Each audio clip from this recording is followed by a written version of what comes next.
Hello everyone, and welcome back to our journey through the fascinating stories of the Bible. Today, we're going to explore one of the most interesting and mysterious topics from the early chapters of Genesis, the story of Cain and what happened to his descendants. The Bible is filled with amazing stories that help us understand God's creation and the beginning of humanity. In the book of Genesis, we read about Adam and Eve, the first humans God created. We learn about their children, including their firstborn son Cain, their second son Abel, and later their third son Seth, who was born after a terrible tragedy involving Cain and Abel. But here's the big question that many people wonder about: what happened to Cain's family line? Where are his descendants today? Are they still among us? This is a mystery that has puzzled Bible students for thousands of years, and today we're going to dig deep into this topic together. If you find this subject as fascinating as I do, please take a moment to like this video and share it with your friends and family who love learning about the Bible. Make sure you stay with me until the very end, because I'm going to reveal some surprising truths about where Cain's descendants might be today. Let's start our story at the very beginning. According to the Bible, Adam and Eve had their first child, and they named him Cain. This was a very special moment for them. Eve was so happy that she said, "I have received a son from the Lord." Can you imagine how exciting it must have been for the world's first parents to hold their first baby? Later, Adam and Eve had a second son, and they called him Abel. As these two boys grew up, they chose different ways to make a living. Abel decided to become a shepherd, taking care of sheep and other animals. Cain, on the other hand, became a farmer, growing crops and working the land. Now, you might think this sounds like a normal family with two brothers doing different jobs. But something very important was about to happen that would change everything forever. Here's where the story gets really interesting. Both Cain and Abel wanted to give offerings to God. This was their way of showing respect and gratitude to their Creator. But here's the thing: they gave very different kinds of offerings.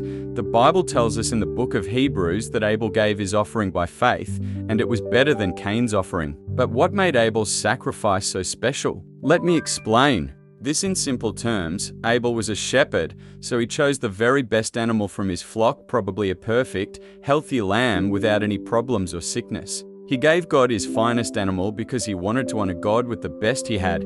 Cain was a farmer, so he brought some of the crops he had grown. But here's the problem: ancient traditions tell us that Cain didn't bring his best crops. Instead, he brought lower quality fruits and vegetables, maybe the ones that weren't perfect or were left over. Think about it this way: imagine you want to give a gift to someone very important to you. Would you give them something cheap and broken, or would you give them the nicest thing you could afford? Abel chose to give God his very best, while Cain gave God his leftovers. God saw the difference in their hearts. He was pleased with Abel's sincere and generous gift, but he was not happy with Cain's half-hearted offering. This made Cain very angry and jealous of his brother. What happened next is one of the saddest stories in the entire Bible. Cain became so angry and jealous that he did something terrible. He killed his own brother Abel. This was the world's first murder, and it was brother killing brother. Can you imagine how shocking this must have been? Up until this point, no human being had ever died. Adam and Eve had never experienced death or loss. Suddenly, their first son had killed their second son. The pain and heartbreak must have been unimaginable, but God knew what Cain had done. You can't hide anything from God. When God asked Cain where his brother was, Cain tried to lie and said, "I don't know. Am I supposed to take care of my brother?" But God already knew the truth. Because of his terrible crime, God had to punish Cain. But even in his punishment, God showed mercy. Instead of killing Cain, God made him wander the earth. Cain would no longer be able to farm successfully, and he would have to keep moving from place to place. The Bible tells us that Cain went away from God's presence and lived in a place called the land of Nod. Now, Nod doesn't mean someone's name, it's a Hebrew word that means wandering. So Cain went to live in the land of wandering, which was east of the Garden of Eden. This place represents being separated from God. Cain was cast out and had to live as a wanderer because of what he had done to his brother. Now here's something that might surprise you. When we read about Cain and Abel in children's Bible stories, we often picture them as young boys. But according to some ancient Jewish teachers and rabbis, Cain was actually around 70 years old when he killed Abel, and Abel was about 60 years old. They weren't little children, they were grown men. After Cain went to the land of Nod, he got married. But who did he marry? Remember, at this time, there were only a few people on earth: Adam, Eve, and their children. According to ancient traditions, Cain married his sister, whose name was Awan. I know this sounds strange to us today, but in the very beginning of human history, this was necessary for the human race to continue. Cain and Awan had a son named Enoch. This is important to remember because there's another Enoch later in the Bible who is from Seth's family line, and they're not the same person. Here's something really interesting. Cain built the world's first city. He built it in the land of Nod and named it after his son Enoch. So even though Cain was punished and had to wander, he still managed to build a city and start a civilization. Cain and his wife had more children, and their family grew larger. Let me tell you about some of Cain's descendants and what they accomplished. From Enoch came Arad, then Mehujael, then Methushael, and finally Lamech. Now Lamech is an interesting character. He was one of the first men in the Bible to have more than one wife. He married two women named Adah and Zillah. Lamech and Adah had two sons, Jabal and Jubal. Jabal became the father of all people who live in tents and raise cattle. Basically, he started the nomadic lifestyle of moving around with herds of animals. His brother Jubal became the father of all musicians who play stringed instruments and flutes. So music and nomadic herding both started with Cain's family. Lamech's other wife, Zillah, had a son named Tubal-Cain, who was the first metalworker. He knew how to make tools and weapons from bronze and iron. Zillah also had a daughter named Naamah. What's really amazing about this is that even though Cain's family line started with murder and was under God's punishment, his descendants became very talented and creative people. They invented music, they developed metalworking, they created nomadic herding, and they built the first city. This shows us something important about God's character. Even when people do wrong things, God can still use their descendants for good purposes. He gave Cain's family talents and abilities that helped develop human civilization. Now I need to talk about some very wrong and hurtful ideas that some people have had about Cain's descendants. Unfortunately, throughout history, some people have used the story of Cain to justify racism and prejudice against different groups of people. I want to be very clear that these ideas are completely wrong and have no basis in the Bible. Some people have wrongly claimed that black people, especially Africans, are descendants of Cain, and that the mark of Cain refers to dark skin. This is absolutely false and racist. The Bible never says anything about Cain's skin color, and it certainly doesn't say that the mark of Cain was dark skin. Others have wrongly suggested that Roma people, sometimes called gypsies, are Cain's descendants because they move around a lot, like Cain was supposed to wander. This is also wrong. Many different groups of people throughout history have been nomadic, including various Middle Eastern peoples. Some have even claimed that Asian people are descendants of Cain because of eye shape.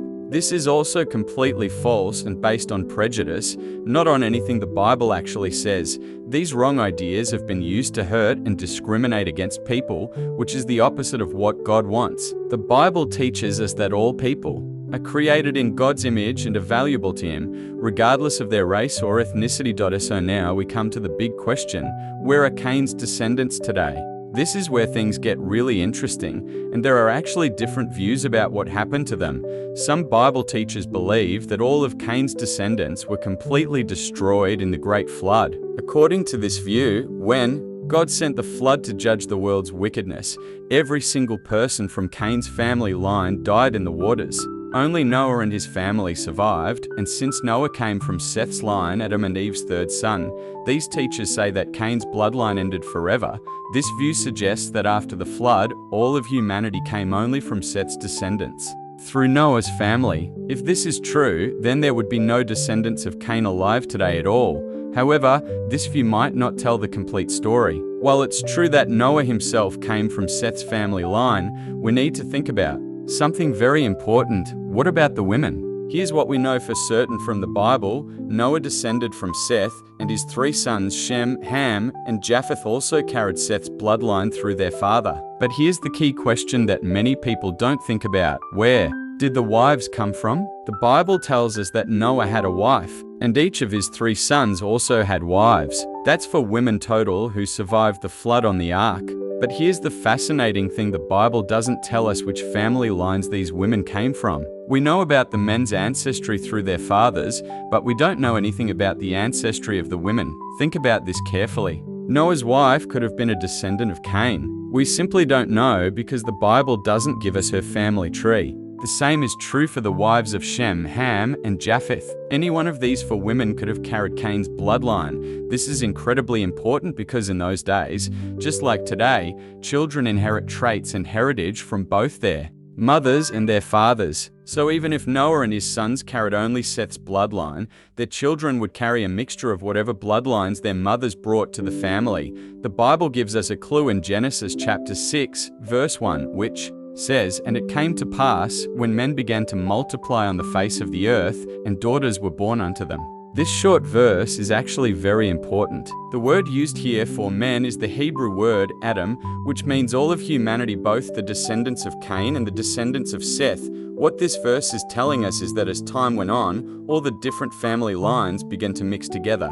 The descendants of Cain started marrying the descendants of Seth, and their children married each other, and so on. By the time several generations had passed, it would have been very difficult to find anyone who was purely from one family line or the other. So here's what probably happened. By the time of Noah and the Great Flood, the family lines had already been mixing for many generations. While Noah himself traced his direct male ancestry back to Seth, it's very likely that somewhere in his family tree through his mother, grandmother, or other female ancestors there were connections to Cain's line. Even more likely is that Noah's wife or the wives of his sons carried some of Cain's heritage. When the flood ended and humanity started over, the children born after the flood would have carried a mixture of both bloodlines. This means that while all the people who were purely from Cain's line may have died in the flood, Cain's genetic heritage could have survived through the women who were on the ark, even though we don't know their specific ancestry.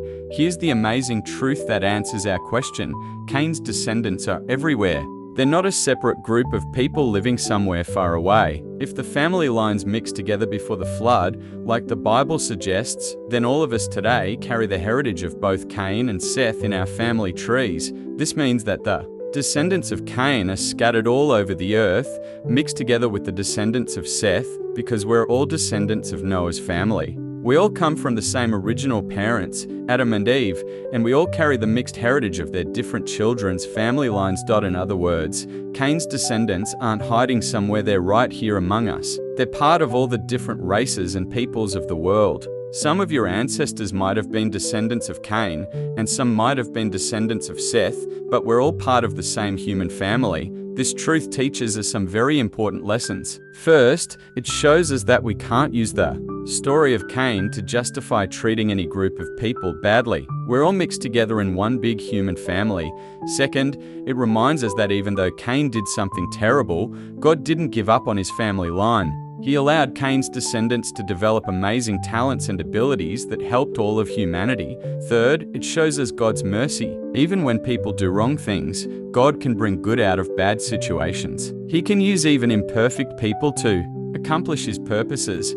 Finally, it reminds us that we all have the potential for both good and evil in our hearts. We all come from the same human family, with ancestors who made both good and bad choices. This should make us humble and help us treat each other with kindness and understanding. Well, friends, we've reached the end of our journey into the mystery of Cain's descendants. We've learned that this story is much more complex and interesting than many people realize. We discovered that Cain's family line produced talented musicians, skilled metal workers, successful herders, and city builders. We learned that wrong ideas about Cain's descendants have been used to hurt people, but these ideas have no basis in the Bible. Most importantly, we found out that Cain's descendants are likely mixed in with all of humanity today. They're not a separate group, but part of all of us. This story reminds us that God can bring good out of even the worst situations, and that all people are valuable in His eyes, regardless of their ancestry or background. I hope this exploration has helped you understand this fascinating Bible story better. The Bible is full of amazing truths that can teach us about God, about ourselves, and about how we should treat each other. If you enjoyed this deep dive into the mystery of Cain's descendants, please give this video a thumbs up. It really helps me know that you found it valuable. Don't forget to subscribe to our channel so you won't miss any of our future biblical explorations. Hit that notification bell too, so you'll be the first to know when we upload new content. I'd love to hear from you in the comments below. What did you think about this explanation of Cain's descendants? Did anything surprise you? Do you have other Bible mysteries you'd like us to explore together? Your comments and questions help me create content that's most helpful to you. Thank you so much for joining me on this biblical journey. Until next time, keep studying, keep learning, and keep growing in your understanding of God's amazing word. See you in the next video.